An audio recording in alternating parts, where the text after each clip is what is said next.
Hi, and welcome to Reading. Now, our must-dos today include reading and annotating pages 4 through 5, whether that be the digital copy in Clever or your actual hard copy book of Conflicts That Shapes the Nation. We're going to write the main ideas in the margins, and then we're going to type out those main ideas onto a Google Doc for our ticket out the door. The Google Doc you'll be using today is called Unit 7 Opener Questions, and that's going to be number 3 on that document. All right, so let's go ahead and get started. I'm going to open up my digital copy so I could follow along and read with you guys. And I'm going to ask that you guys follow along with me if you can, either with the digital copy or with the hard copy. All right, so the title of the text we're reading today is called Yankee Doodle Boy. And these are excerpts from the diary of the diary of Private Joseph Plum Martin. So it's actually written by this soldier. And there's this little excerpt right here that is written in italicized letters. And so what we noticed in the past when we see italicized words like this is that means that there's something that we need to know before reading the rest of the text. All right, so let's go ahead and get started. It says, it was the year 1776, and the 13 American colonies had declared their independence from Great Britain. Joseph Plum Martin was just 15 years old when he wanted to help the new nation.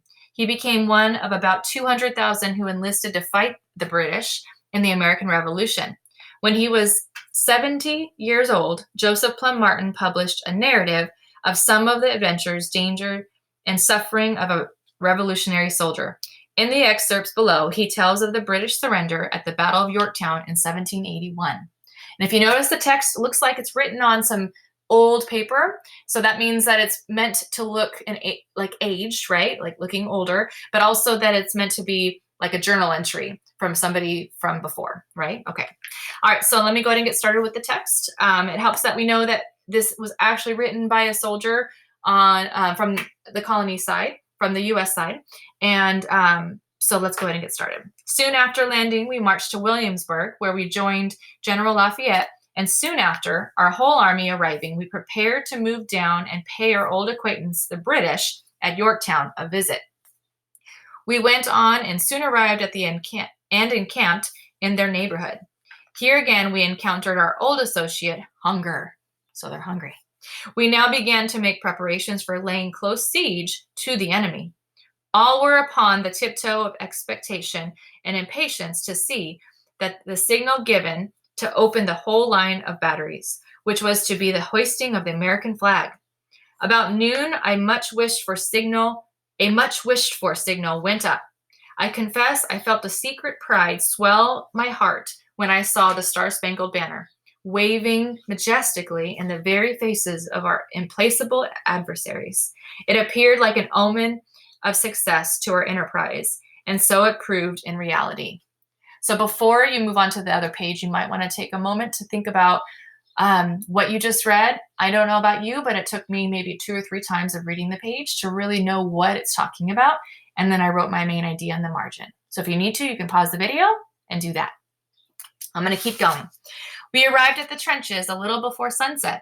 I saw several officers fixing bayonets on long staves.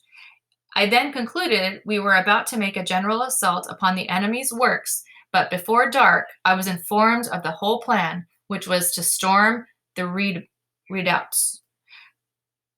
Our watchword was Rochambeau, the commander of the French forces' name, a good watchword for being pronounced Rochambeau.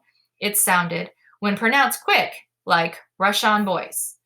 We had not lain here before the expected signal was given. The word up, up was then reiterated through the detachment. We immediately moved slightly on towards the redoubt we were to attack. Before night, we were informed that the British had surrendered and the siege was ended. Now, I also see that there is a picture at the bottom with the caption that says, an artist's rendering of the Battle of Yorktown. Now, this page as well was also pretty challenging, so if you need to reread this before writing your main idea, you can do that.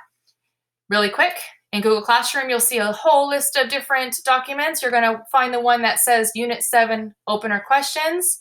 Looks like this. Main ideas will be typed out on these 2 spots. Can't wait to read your work.